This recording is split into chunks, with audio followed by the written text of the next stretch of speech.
নমস্কার বন্ধুরা, আজকে আমি করব কাঁচা টমেটোর রেসিপি। তোমরাও বাড়িতে বানিয়ে খেয়ে দেবে, ভালো লাগবে। তার জন্য আমি টমেটো নিয়ে নিয়েছি। কাঁচা টমেটোকে ভালো করে পরিষ্কার করে জলে ধুয়ে নিয়েছি, কেটে আলু নিয়ে নিয়েছি, কাঁচা লঙ্কা নিয়ে নিয়েছি। এবার গ্যাসটা অন করে আমি চুলাটা জ্বালিয়ে নেব। কড়াই দিয়ে দিচ্ছি। কড়াইটা গরম হয়ে গেলে আমি তেল অ্যাড করলাম। তেলটা গরম হয়ে গেলে আমি নাড়াচাড়া করে নিলাম।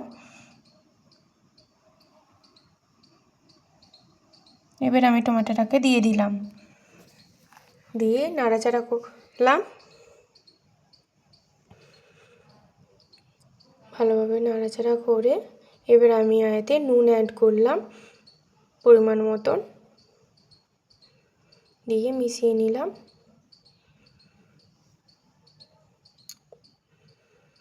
হলুদ অ্যাড করলাম, দিয়ে ভালোভাবে মিশিয়ে নাড়াচাড়া করে নিলাম।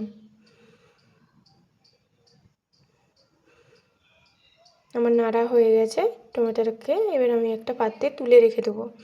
কড়াইটা ধুয়ে ভালোভাবে আবার তাতে গেলে কড়াইটা আমি তেল দিয়ে দিলাম, দিয়ে নাড়াচাড়া করে নিলাম। আলু অ্যাড করলাম,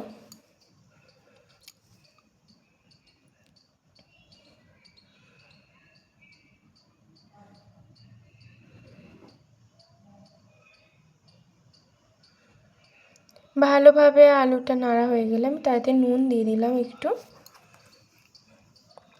তারপরে দেখো আমার নাড়া হয়েই এসে লাল ভাবটা চলে এলে আমি কাঁচা লঙ্কাটা দিয়ে দিলাম, দিয়ে ভালোভাবে নাড়াচাড়া করে আমি দিলাম হলুদ গুঁড়ো, জিরে গুঁড়ো, সরষে গুঁড়ো, একটু কাশ্মীরি লঙ্কা গুঁড়ো, রং কালার হয়ে ধরে আমি দিলাম, দিয়ে আমি নাড়াচাড়া করে নেব। জল অ্যাড করছি। ভালোভাবে নাড়াচাড়া করে আমি কষিয়ে নেব মশলাটাকে।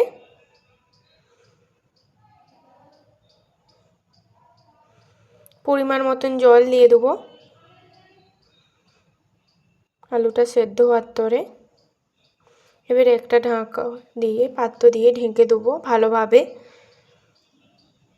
ঢাকনা খোলার পর দেখবো আমাদের আলুটা সেদ্ধ হয়েছে নাকি। এবার আমরা টমেটোগুলো লেড়ে রাখা টমেটোগুলো অ্যাড করলাম, ভালোভাবে মিশিয়ে খানিকক্ষণ হয়ে গেল। দেখো কত সুন্দর হয়েছে। এবার আমরা একটা পাত্রে নামিয়ে রেখে কড়াইটাকে ধুয়ে তাতে দিয়ে তাতে তেল অ্যাড করলাম। তেলটা তেতে গেলে আমরা শুকনো লঙ্কা একটা, তেজপাতা একটা দিয়ে দিলাম, সম্বুরো দিয়ে দিলাম, নিয়ে ভালো করে লাল লাল করে ভেজে নিলাম। ভালোভাবে ভেজে নিয়ে সেই যেটা আমরা তুলে রেখেছিলাম সেটা আমরা দিয়ে দিলাম, দিয়ে ভালোভাবে নাড়াচাড়া করে নেব। দেখো বন্ধুরা কতটা লোভনীয় হয়েছে। একদিন বাড়িতে বানিয়ে খেয়ে দেখবেন, খুবই ভালো লাগবে। নমস্কার বন্ধুরা, তোমাদের যদি ভালো লাগে একবার বানিয়ে দেবে।